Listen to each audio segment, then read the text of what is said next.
Welcome to the Alan Berry Reports TV show. I'm Alan Berry Laboucan. I'm the editor of the Alan Berry Reports and the host of the show. Thank you very much for joining us. Today's show, I wanted to talk a little bit about what sort of the end game is when we look at resource companies. And basically, we follow a wide spectrum of companies, from your grassroots exploration, where companies maybe just drilled a few holes into a new discovery, all the way up to producers. And we don't have a lot of producers in our reports. That we sort of follow more of the, we do have a couple, but when it comes to producers, we're more looking at the industry in general to get an idea what's going on the production end. But nonetheless, when we're looking at the middle-sized or junior resource companies, we kind of look at it with a focus towards once a discovery has been made and then they have drilled a bunch more holes into it, then we're trying to determine sort of what is the end game. And in the mining or in the resource sector, there's basically two kinds of end games, if you will. One is that we talked about a company like this in our last show, where we see a company that makes an important discovery, then advances that discovery to the point where they prove that it's economically viable, and then continue to advance the project to the point where they develop it into a mine. Now, several of the current major mining companies, Barrick, for example, started out as a small junior exploration company that made an important discovery and then used that discovery to become a mining company, and because of being a well-managed company, was able to use that to grow into a much bigger company, and today they are now the largest gold-producing company in the world. So this is not an isolated case. There's several major mining companies out there today that started out from humble beginnings like this. So in our last report, we talked about one company that we thought could go in that direction. They're heading in that direction due to the success that they've had with their drilling and their fundraising to develop, cover the cost of developing the mine. Now, another end game, if you will, is when a junior exploration company makes an important discovery that is attractive to major mining companies, and the major mining companies then wants to come and take over that company, and usually this happens at a pretty significant premium. In our print report, by the way, if you're interested in subscribing to our print report, there's no charge for the report, and you can subscribe to that on our website at alanberryreports.com. So, as I was saying, we've had 4 companies. We picked about 45 companies in the last 5 years that we've had the report out, and 4 of those companies have gone the route of finding an important discovery, advancing that discovery with additional drilling, and ultimately being attractive to major mining companies that came in and bought them out at premium prices. So those are the two sort of end games of what we look for once a junior or a middle-sized company has made a discovery that looks like it could be quite a substantial discovery. And so today's show, I'm going to talk about a company, I'm going to talk about 2 companies that actually used to be one company. I'll start with the former company, which was Exeter Resources Corp. Now, Exeter Resources Corp had 2 key projects, their Caspiche project in Chile and their high-grade Sierra Moro project down in Argentina.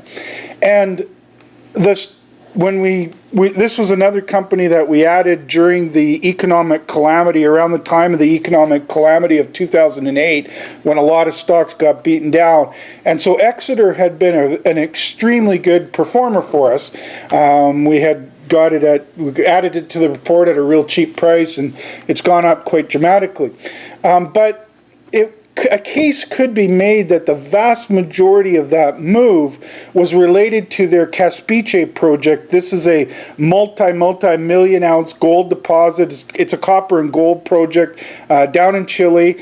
It's in an area where there's lots of major mining companies have mining operations, and those are big mines down there. So in the industry, we call this elephant country, and what that means is it's an area where you're looking for these really big deposits. And so that's what Exeter has at Caspiche, but they also had this project in Argentina called Sierra Morro. But in a lot of sense, it was probably the vast majority of the valuation of Exeter was more related to what they were doing at Caspiche, and it didn't get as much attention related to what they were doing down in Argentina.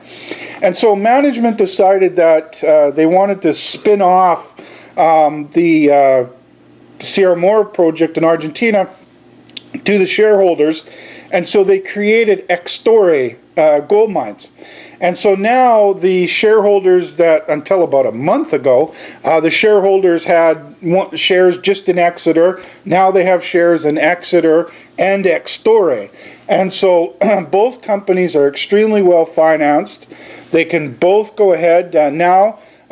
In the case of Exeter, they can continue to do the economic evaluation of the Caspiche project, and as they do this economic work, it takes a lot of the risk out of the project, and when you do that, it makes these kind of projects a lot more attractive to major mining companies. And it looks like, because of the size of this project and the kind of capital expenditures it would cost to bring it into production, that it's likely that a partner would have to come in to get involved with developing it, or it could become a takeover target, which looks like a good possibility as well. So Exeter is going to continue to move ahead with Caspiche. They got lots of money to do the economic evaluation, and they're, they look like they fall into the category of a company that would be on the radar screen as a potential takeover target of many major companies. Now, recently we had, a couple weeks ago, we had our recent report, our 28th edition of our report out, and we added Extore to the report as a formal coverage of them, or a featured company in our report.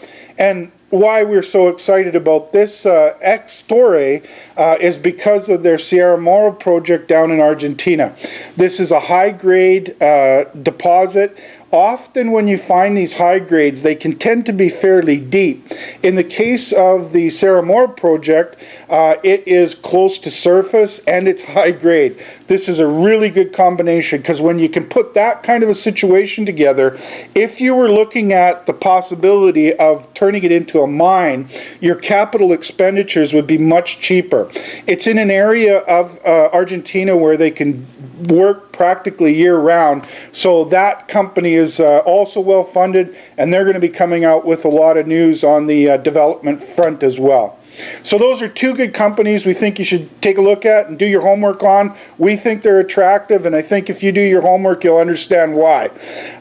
Before closing, I'd like to stress that this show and our reports are for information purposes only. We aren't making buying or selling recommendations. It's important for you to do your own research and speak with your financial advisors before making any investment decisions. We are always trying to grow the audience, and if you'd like to help us, if you look below the screen there, you're going to see some share buttons. That'll enable you to send out a notice via Twitter, Facebook, or email to your friends that follow the market, and they can find out how to find our reports. We really appreciate you taking the time to watch the show. We're well aware that everybody is busy these days, and we strive to produce a show that saves you time and gives you helpful, high-quality information. As always, we hope you can join us for future shows or visit our website at allenberryreports.com. And if you want to do further research on those two companies, we're going to link them up below so you can find the links to their websites. That's a wrap on today's show. Have a great day.